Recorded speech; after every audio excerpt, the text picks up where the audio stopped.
Great. Well, welcome. My name is Ben Wallerstein. I'm the founder and CEO of Whiteboard Advisors. We're based in Washington, D.C., so I am the logical pick to moderate a discussion on the elections, apparently. We've got a terrific group of panelists here today, some great friends and folks who will provide some unique insights into what we're seeing at a national level. I won't go into great depth on everyone's bios. You probably know who they are. If you're here, you've looked it up, and you can certainly Google it while you're sitting here now. I may make some brief comments as we go. The topic of this is making education central to the American political discourse. The underlying premises, of course, being that education is not central to the American political discourse. We'll explore why that may or may not be the case. A few data points. So Gallup, December and March, 3 to 5% of people identify education as among the most important problems facing the country today. When asked an open-ended question in February about a single top-of-mind issue, 12% of Democrats came up with education, as did just 1% of Republicans. Conventional wisdom suggests that education is not an issue central to our political discourse. I'd like to start with Mayor Fenty, who was my mayor in Washington, D.C. Most of us in Washington, D.C. wish that he would come back and continue his service. He's gone on to bigger and better things. I wish I could have stayed. Right. It's a good segue. Adrian hired someone named Michelle Rhee to be our schools chancellor. He was a fearless politician and education reformer who one might say lost your job as a result of that. So one, I'd like to know whether you believe the underlying premise of this panel, that education isn't a central political issue. Yeah, so I think, so if my election was like the super prototypical kind of what happens when you really try to fix the most broken and important thing in government, education, then you don't really, then the details to me aren't as important. It's kind of like what's happened since. So I left office January 2011, and it just seems like everything that was true then is now more true. Like positions have hardened. What I see in Democrats is like an extensive amount of talk and almost no real substantive action. And what I see in Republicans is, and I'm a registered Democrat, is really solid support on education reform, but not a lot of pushing for it and talk. So that has, in my mind, seen a lot of inaction over the years. And then the presidential election, if you're like someone who really wants education to change and be a top priority, this has been a disaster, presidential election, because no one is talking about it, let alone committing to doing anything. I appreciate that. Lanhee is, I'll pronounce the term wrong, sort of political and policy wonderkin. He has his PhD from Harvard Law School. He's a professor at Stanford, a joint appointment between Hoover and the law school. You've now worked on 3 presidential campaigns in senior policy making and advisory roles. Is it 3 or is it more? 3, and I think I'm 0 for the last 3, so maybe we won't talk about that. We're It's not a great resume. No. At a macro level, poor record. Is the political discourse around education responsive to the electorate? Are we not seeing education as a top-tier issue because the electorate doesn't want it to be a top-tier issue? Or is it a lack of political courage on the part of politicians? I think it's a little bit of both. I think that there is, I think when you ask people whether they care about education policy, they'll tell you, yeah, of course I care about education policy. I care about the quality of my kids' schools, that's all very important. When you take a public opinion poll, my guess is that in 9 times out of 10, people will identify the economy as the top issue. They don't necessarily make the connection that education is an economic policy issue, fundamentally. Yeah. And as a result, I think that the public demand for education policy solutions in a presidential campaign in particular is pretty low. In 2012, I ran the policy operation for Governor Romney as a Republican nominee. We had an K through 12 education reform plan that we spent months putting together. We had this big speech orchestrated at the U.S. Chamber of Commerce in Washington where the governor could roll out the policy. He did the speech, and we had like 3 media outlets cover it. Whereas when he put out his tax returns, we had like 80. Okay, so I mean that just gives you a sense that really, at the end of the day, it's very difficult for presidential campaigns to drive a discussion where the electorate doesn't necessarily want it to go already. I think there have been a few counterexamples. When George W. Bush ran for president the first time in 2000, education was a key part of his platform. And I think he was able to drive the discussion a little bit. But generally speaking, it is going to be very electorate driven, and I don't see a huge appetite in the electorate for education policy discussion right now. Governor Perdue was governor of North Carolina. She's also a former teacher. You were elected with the backing of both the NEA and the AFT, which doesn't always happen. And then you went and lifted the cap on the number of charter schools in the state, which was a counterintuitive position for a Democrat to take, certainly at that point in time. Can you talk a little bit about times when education became a hot button issue for you as governor, and how did you reconcile your policy positions with your political supporters? Well, I think that from my perspective, education's not on the front burner right now because you're in a primary, a very unusual, socially issue-driven primary. And I think by the time you get to the fall, you'll see things congeal. Mm-hmm. I feel very comfortable that there will be a discussion about early childhood education. I believe that's just waiting to happen when the climate gets a little better. For me, Ben, people knew who I was. I ran as a former educator, as a mama. I talked a lot about education and jobs and the fact that in a global economy, nobody in the South was ever going to do any better unless we could do better with education. And reform was part of that. A lot of governors whom are my friends right now have been bitten by Common Core. I mean, that conversation has been so divisive and so poorly managed communication-wise that there is a reluctance to talk about big kind of standards and testing and reform issues. But that doesn't mean it's not going to happen as soon as the election's over. I think that's the great thing about politics. Everything doesn't have to be on the front part of your campaign, but when you really go to work as the executive, then you get done what you believe in. And education just isn't sexy, y'all. It isn't sexy. Donald Trump's not going to talk about education because you really can't cuss first graders. But otherwise, it's the way it is. But that doesn't mean that he doesn't understand that for his new grandchild, that he wants the very best schools in the world. And so as things gel out, as the fall comes, I think you'll see a real difference. And I think you'll see tremendous leaders as educational advisors to whomever's president. The good news for all you all, the guys up here and y'all, is that this is a great time for ed tech. The stuff that's out, it's just a red hot time to do disruption. And wow, I wish I were as smart as some of y'all to be leading the effort. Thank you for that. And Lanhee, let's just push this issue a little bit further. So you worked for Senator Rubio on his most recent campaign. He made college cost a big issue, and in particular accreditation. And I won't ask you to go into depth because those are still live issues to some extent. Your race, Mayor Fenty, was, to me, as someone who lived in D.C. at the time, as much about jobs as it was about education. You were butting heads with the union on issues like a teacher contract. They weren't, you weren't facing political opposition because of third grade reading curriculum.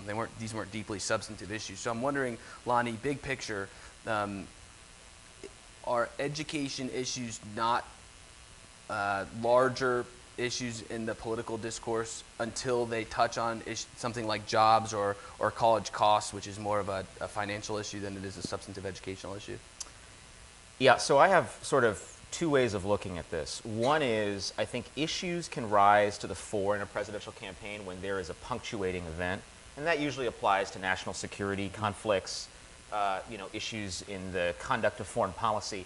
And then, on the other side, you have issues that sort of are lingering, and then you have, things that sort of touch those central issues. So the central issue in most presidential campaigns, as I alluded to earlier, is going to be the economy.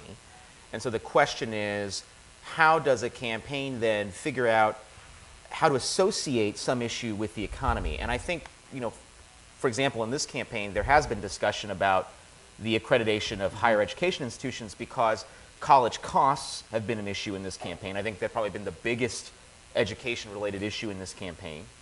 But really, again, educational costs are part of a bigger discussion about how we prepare the workforce of the 21st century going forward. And so that's why that was a relevant issue, at least in the primary campaign. But even for Senator Rubio, when he talked about that, it's not like he got a ton of pushback from other Republicans. Mm-hmm. It's not like there was some other Republicans saying, well, no, I think this accreditation plan is better. It was more Senator Rubio saying we need to reform higher education accreditation, and Donald Trump talking about a wall. So there was this sort of disconnect in terms of where the dialogue was going. And I don't see that changing until, I think the governor's right, until when we get to a general election, you're fighting over bigger turf. In a primary, you're fighting over narrow turf. So when you fight over narrow turf, it's like when my kids get into an argument or a disagreement, it's over something probably really silly, right? But when you talk about huge differences in vision for the country, then we're going to have a big discussion about the appropriate role of government in early childhood education, about the appropriate role of government in accrediting higher education institutions. So those are the kinds of questions we'll get to, hopefully, when we get past the conventions in July. And so I think like the most broken part is the connection that you didn't mention, which is the K through 12 part. And so the way I tend to think about this is, so that's a local control matter, K through 12. So all the kids and all the money that's being spent pretty much is in the hands of these locally elected school boards. And the way Michael Bloomberg pitched it to me with Joel Klein when they were advocating for me to take over the schools was, right, somebody has to be in control. Somebody has to manage this system, has to run it in a way that is going to change the outcomes of the system. And so, what you have in rooms like this, and this is an incredible room. There's got to be like 100+ people here, but no one in this room has any control or direct involvement in the running of the local school systems, right? And so I had 45,000 kids in my system. We control $1.3 billion, right? And all of the organizations here that people work on collectively aren't even close to that amount. Yeah. And I sit on all these nonprofit boards now, and we'll scrape to find someone to contribute $10,000, and we'll scrape to find someone to contribute $50,000, but we won't do anything on a daily, weekly, or monthly basis about the billions of dollars that are being spent in San Francisco, San Jose, Oakland, and it just goes on and on. And the same people who run those systems in 2016 ran them in 2011 when I lost, ran them in 2007 when I won, ran them when my predecessor tried to take over the school system 8 years before.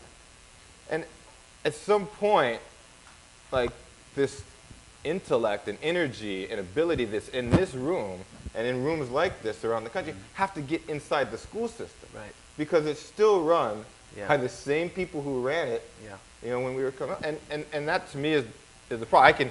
I can point fingers a little bit more and say exactly what the people who are running it are doing wrong, because I know, having run this system, but the concept of us all being on the margins and not actually being in the game, I think, has to change.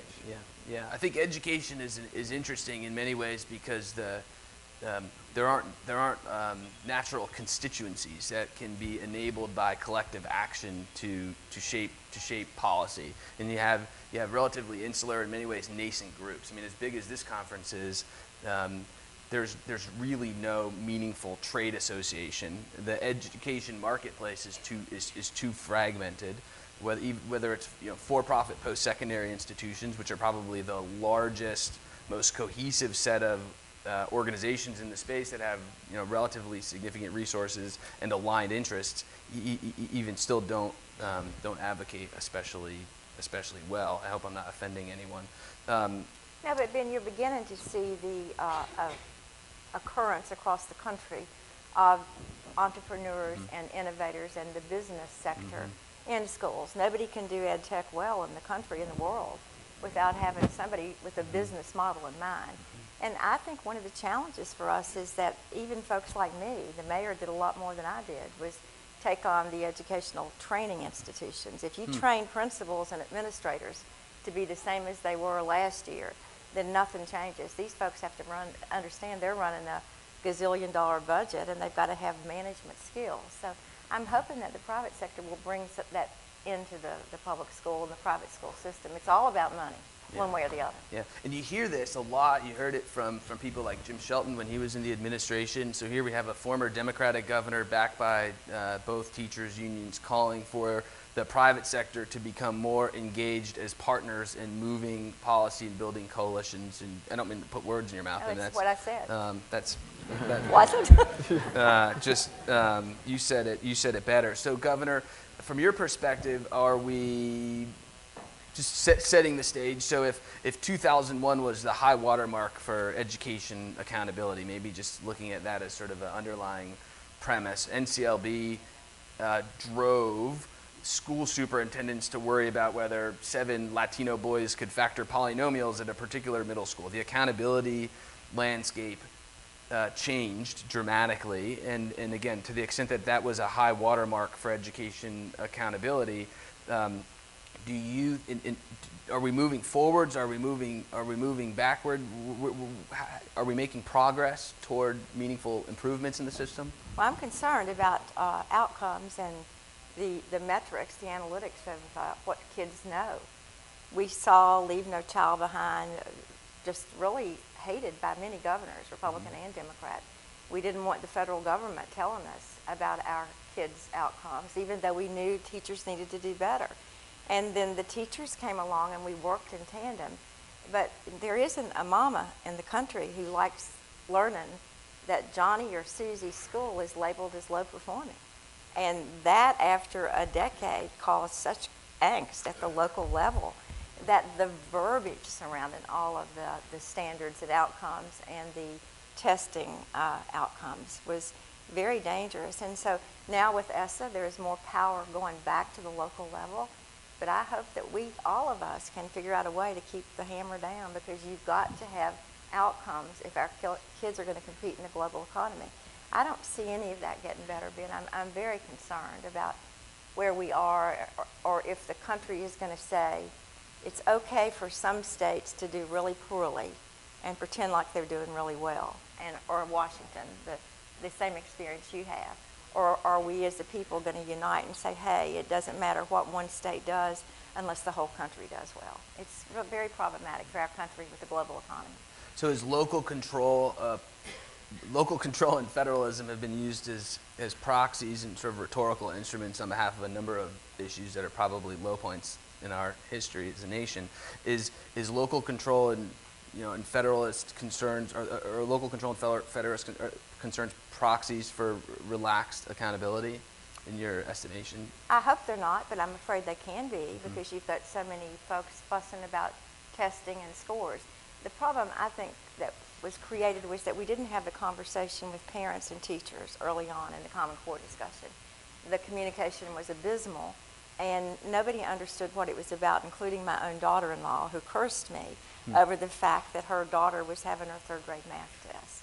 And so those kind of outcomes are so problematic for families that moms and dads don't want them. I do believe, though, that things have got to stay on the front of all of our agendas, Ben. It's really important that we not let the accountability model go away, and that we demand excellence from our teachers and educators as well as our kids, because it all starts in the classroom. Mayor, you know that. It definitely has got to be like the least accountable governance structure, probably the lowest one you could ever create. I mean, no one is in charge. Yeah. The president isn't accountable for K through 12 education. Senators aren't, governors aren't, mayors aren't. I mean, Congress people aren't. Yeah. It's just the school board, and they meet in some room, you know, 7:30 at night when everyone is busy and do business and no one's really paying attention. Yeah. Well, education's a interesting area. One of the challenges in education, I think, is you don't have a meaningful revolving door.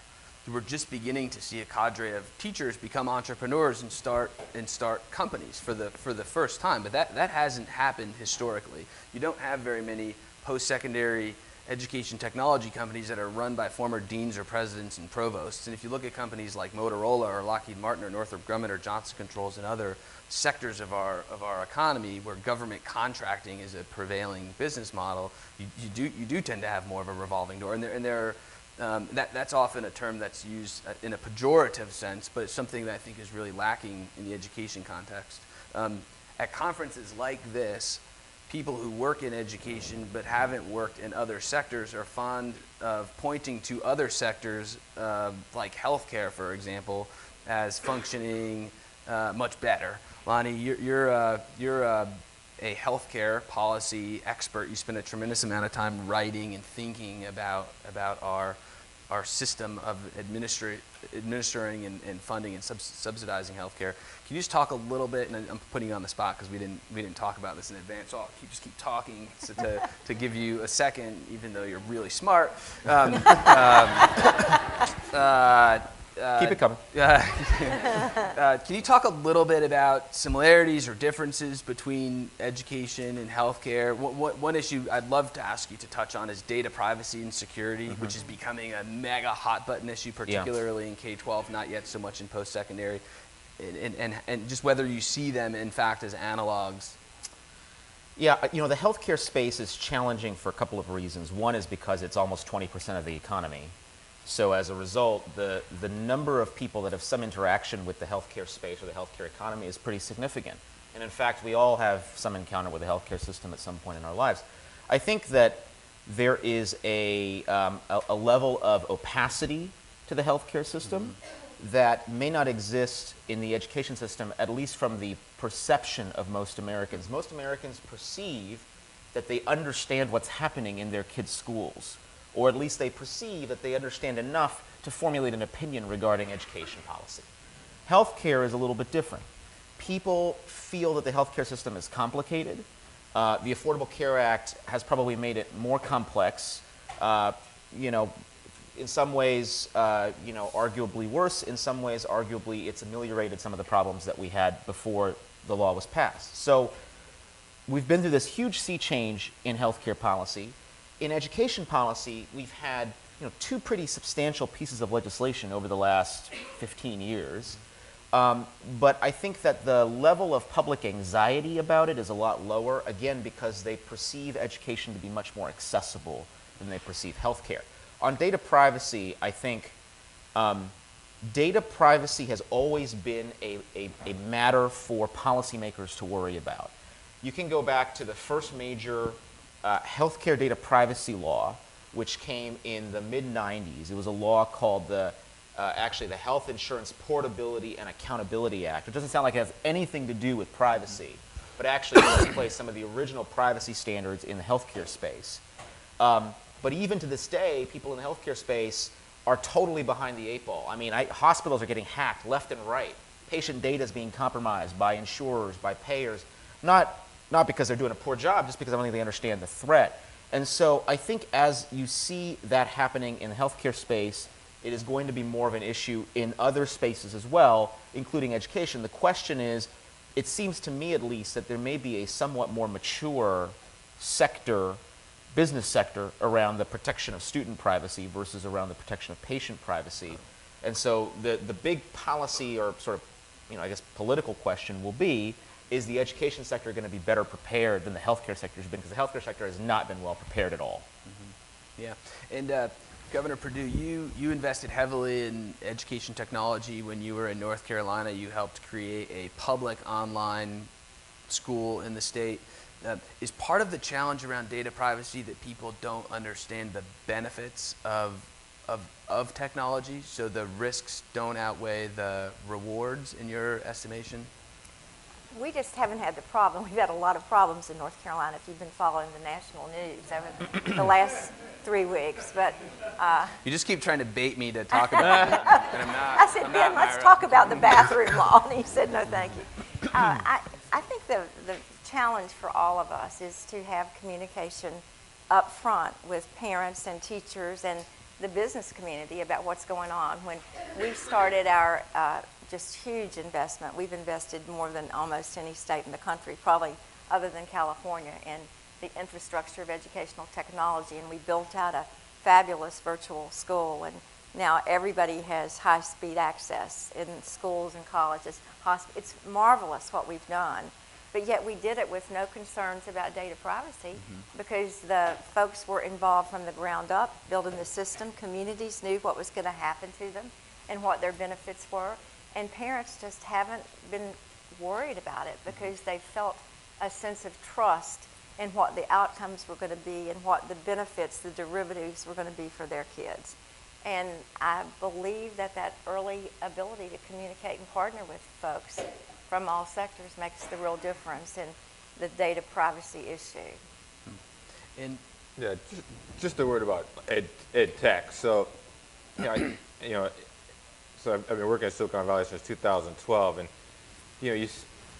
I think some of the ed tech innovators come and ask, does your firm, do the Silicon Valley venture capital firms have an appetite for ed tech?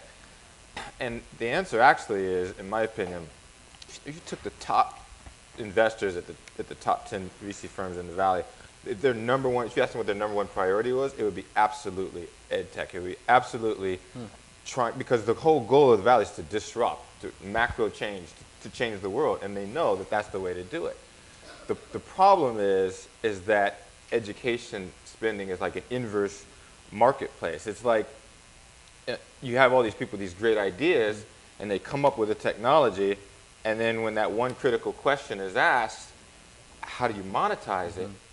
There's no answer. There's nowhere to actually find the money within the system, which sounds strange from someone who said they just controlled a $1.3 billion budget in the last part of the last decade. But the money is caught up in ancient procurement contracts, ancient collective bargaining proposals, and when you get to it, there's no money. And then of course there's the people who are very scared of change, and of course new technology means change. So then what happens is the best innovators don't go into ed tech, certainly not a lot of them, or as many as would, and then there's not as much to fund. So just one anecdote. So of course, knowing nothing about education, but knowing that it needed to be just turned on its head, I hired Michelle Rhee to take over the system. 4 years later, I'm out of office. I'm in New York. I'm meeting with Wireless Generation, which I think is just sold for $300, $400 million, one of the biggest sales ever in ed tech.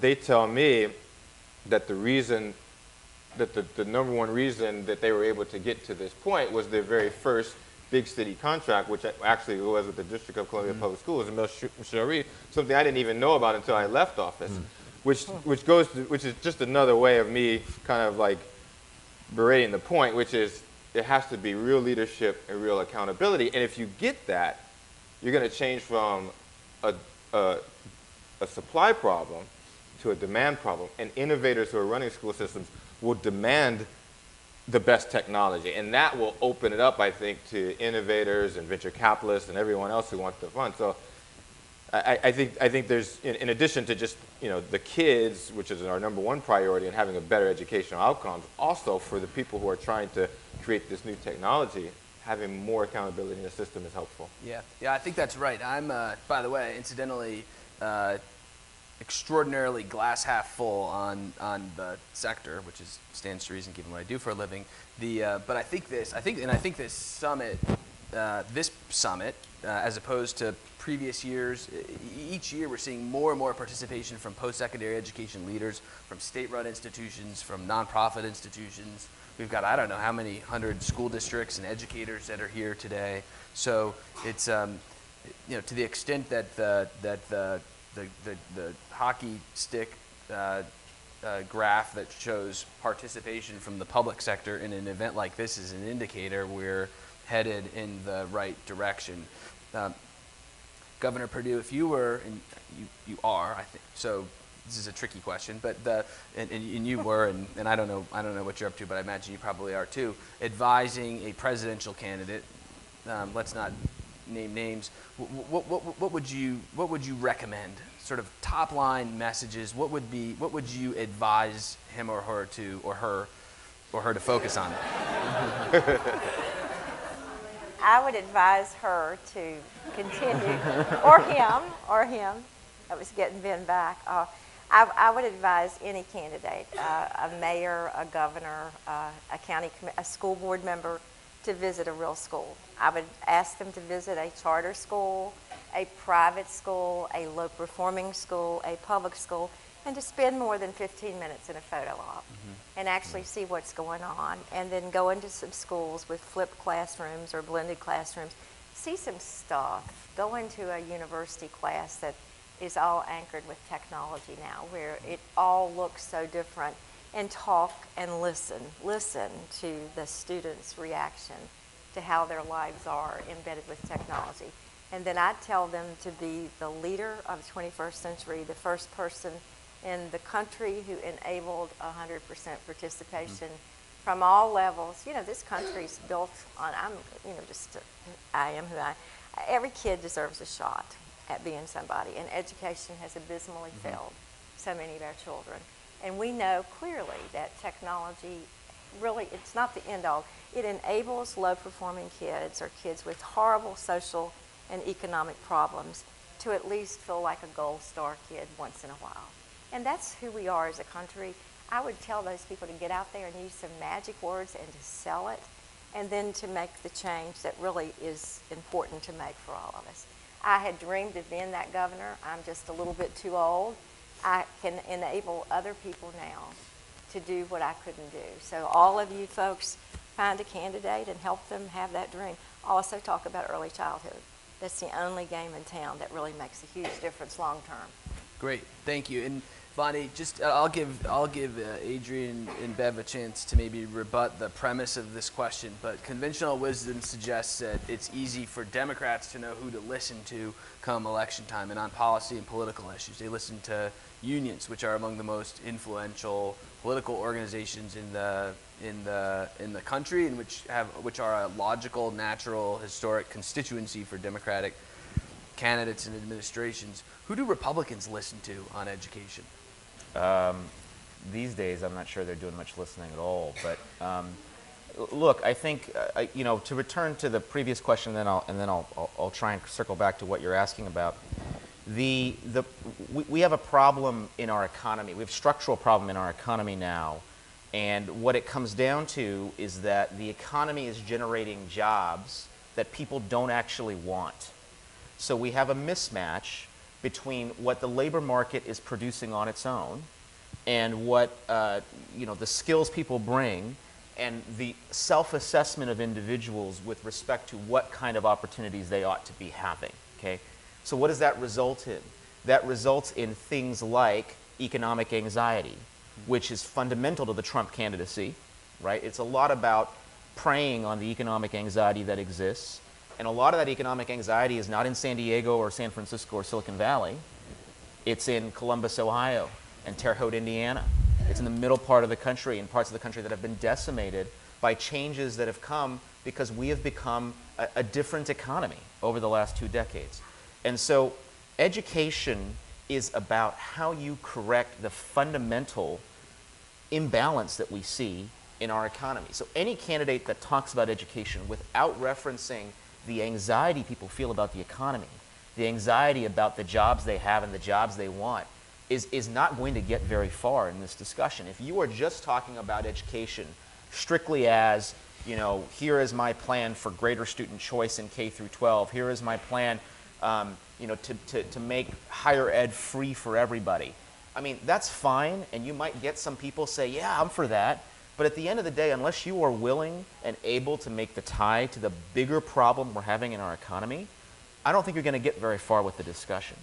So, this is a piece of advice I've given to a couple of Republican candidates this cycle, which is you have to understand that solving the problem we have in our economy is not about a tax plan or a regulatory plan, although those are very important. It's about how we are going to equip the human capital we have in this country to respond to where the economy is headed. And that ultimately, I think, is a message that can be very compelling. Obviously, as a candidate, you're not going to talk about it the way that I just did, but you're going to think about what are people feeling and how is education a big part of how they can feel better about this economy and this country again. In terms of your question about who people are listening to, I think that there is still a broad percentage, a high percentage of the Republican electorate that wants to see reform of K through 12 education. I think that they aren't quite sure what that means. I don't know that they know exactly what the policy prescription is. They just know that they hear a lot about broken schools, particularly in urban areas. And the challenge is for a lot of Republican voters, those schools may not be schools that they're sending their kids to, right? They may be stories that they hear about, people that they see on TV, but they know instinctively the system is broken. And so as a result, I think there is a vacuum right now for thought leadership and for opinion leadership in education policy amongst Republicans. I think Jeb Bush, he wasn't my preferred candidate, but I think he would have been a remarkable leader on education policy if he'd been elected president. We need more voices like that in the Republican Party who are willing to think about education policy for what the policy is, but who are also able to relate it to the larger themes I discussed earlier. Yeah. And Adrian, what would be your advice to a candidate? And just a slight corollary to that, what sort of infrastructure do you think needs to be in place to enable politicians to act in a way that's perhaps more decisive or bolder? So there's two things that I think need to be done. The first is to separate, as a politician, separate yourself from the collective bargaining advocates. The Republicans, and again, I shouldn't be right in the middle. The Republicans, there's a lot of things that I could disagree with, but we're talking about education. On education, starting with the notion that the collective bargaining process is broken means that the Republicans actually are on the right side of education reform a lot of times, because there's no way that you could fix any broken system if you literally are mandated to fire the last person you hired, if you literally are mandated to promote people solely based on seniority with almost no regard for merit. There's no system in the world, no tech company that we work with, no other organization that could function with these types of things, let alone the massive infrastructure problems that you have inside of school systems. So I think divorcing yourself from collective bargaining and the special interests that want to keep it like it is the very first place that you start. And there's some real world examples about the politics of this that have happened in the past couple of years, which are a big problem. I'm talking about Newark, where with significant traction and the Democratic backing of the current mayor and not Shavar Jeffries, that everything has gone backwards. And I'm talking about in New York City, where after tremendous reforms under the Bloomberg administration, we went to a much more liberal Democrat who runs the city now, and almost all of those advancements have been reversed.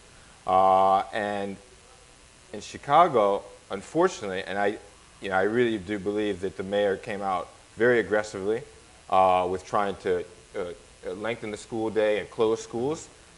I mean, one of the telltale times in the last couple of years is the day when the Obama administration, facing a re-election, didn't actually even support the mayor of Chicago in their efforts against the teachers union, the fight that was happening at the time. And Mitt Romney, during the election, actually came out and said he supported Mayor Rahm Emanuel. I mean, that's just unbelievable. And since then, as you know, the last 2 or 3 years, Chicago has just been a nightmare of crime and youth violence and youth not having jobs. So the second thing that I would do is I say, and the president's candidates are going to say, we can't do anything about it.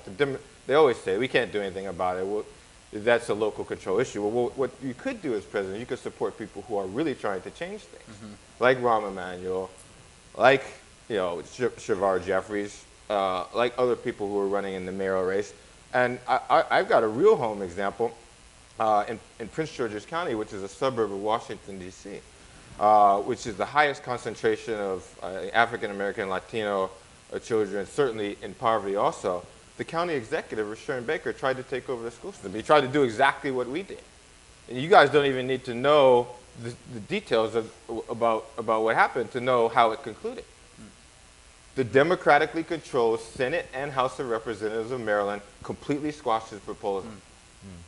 And no one in this room probably even knows that the county executive tried to take over the system because the scores are so abominable in Prince George's County, because no one really did anything about it. It was written about in the editorial board of Washington Post. I talked to Fred Hyatt of the Post board myself, and no one came out and got killed in the Democratic legislature. And so, to me, as a Democrat, I mean, our party has some real answering to do. A real answer. You cannot continue this trend, this practice that we have done, just supporting the unions and collective bargaining in the face of all these reforms that we know are needed that they will never support. Yeah. Well, that's not going to incite much debate with Lanhee, so I don't know how to ask you to respond to that one. I endorse what the mayor said. So, so you found your next candidate. I did.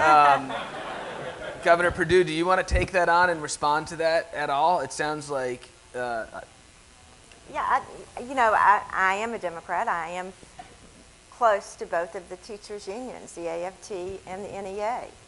But the fact of the matter is, I've never had a problem with them, and I have encouraged some of you all in this room to have a better dialogue with them. When I went to see the AFT, and they were up in arms about testing or accountability, I've forgotten what the issue was, we had a real lengthy discussion, and there was some give and take. Once they understand that this is going to happen, and you can either be part of the solution or continue to be part of the problem as perceived by the people in the country. I think it's really wrong of not the mayor or anybody to just tar and feather to label every teacher in the country because they're trying to have some benefits. I had lunch with my granddaughter on Sunday, and she's of the age where career day was coming up the last month of school, and she said, I think I'll go to the session on being a teacher. Mimi, tell me about teachers. Do they make any money? Because she's heard us all talk about making money. And do you know, to the person, the five of us at the dining room table said, don't be a teacher. They don't make any money. That's our problem, y'all. We have the poorly paid, unrecognized, unheralded group of folks doing the most important job in the country. And so no wonder they fight for their benefits. And no wonder they feel like they are the underdog in every public discussion in America. Sorry.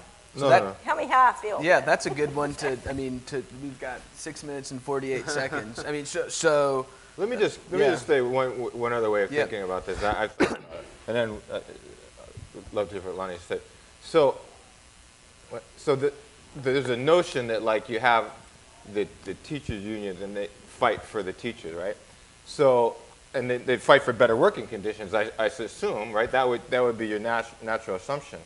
So when we took over the school system, this is 2006 in the nation's capital of this country.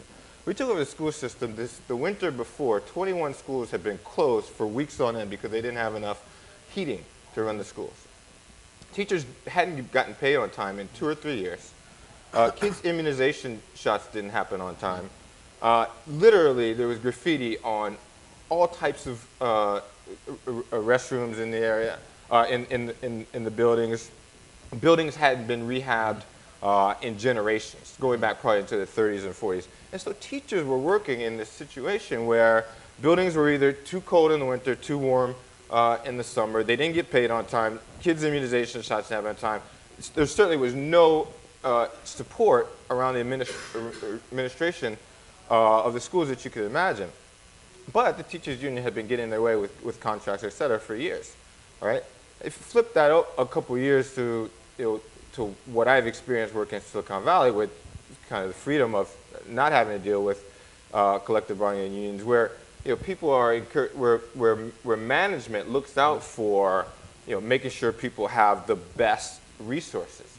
And so I'm just flipping this on its head, thinking that what we need is accountable management. And so these things, these very simple things that in the running of the system, we were able to turn them over in a matter of years. All the teachers got paid on time. All the immunization sites got paid on time. As you know from being in DC, we have rehabilitated or rebuilt probably almost all of the schools. Myself, my successor who beat me, and then his successor who beat him, it's just been one continuous path. And so now teachers in a system where we've changed the collective bargaining process are working in a better work environment, and I think it's better for education. So I tend to think that we actually have the same goals, just a very different way of getting to them. Got it. Thank you. So we've got 4.5 minutes. There's 3 topics I didn't want to go down a rat hole with, but we'll address in the last 4 minutes, so we can't. The rat hole won't be very deep. Common Core, for-profit universities, and who will be the next Secretary of Education. 3 questions. One, where does the conservative opposition to Common Core come from? What's the conservative ideological or intellectual rationale against the Common Core? 2, for everyone, where's the political will and support for for-profit post-secondary institutions? And 3, we do a survey of congressional staff, White House and Department of Ed staff called Education Insider every month. We asked who Donald Trump's Secretary of Education would be. We got one Omarosa. I hadn't heard that name in a long time. So we'll. So can you've got about a minute each to take on those 3 issues. Yeah, I mean, I think Common Core, the big problem with Common Core, I think you're absolutely right. It was not messaged well, and what happened was that it fell into the same bucket that some of these pending trade agreements and, frankly, the Affordable Care Act fell into, which is that they became subsumed within President Obama, and they became a litmus test for one's opinions regarding the president rather than for the policy.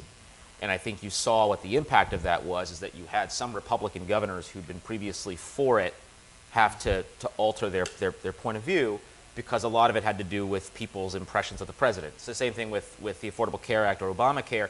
If you ask people, like, how do you feel about Obamacare, there is a incredibly high correlation to how they feel about the president. And I think Common Core is the same thing.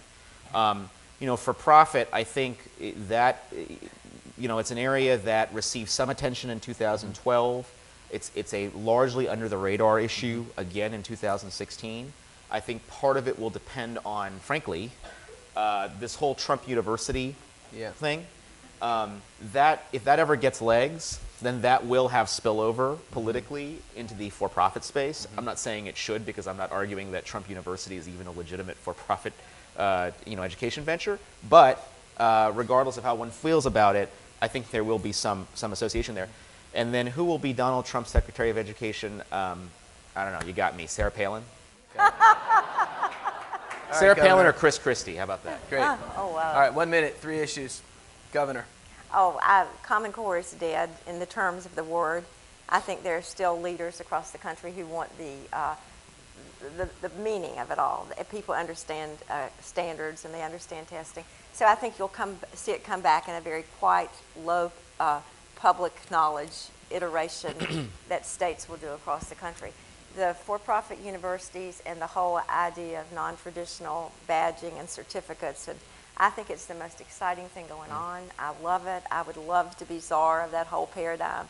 I think that the existing university system, as much as I still am a part of them, must change. And I think that harder than working with the bureaucracy is working with academics and trying to exert change. I think it's nearly impossible, and I'm tickled to death about that.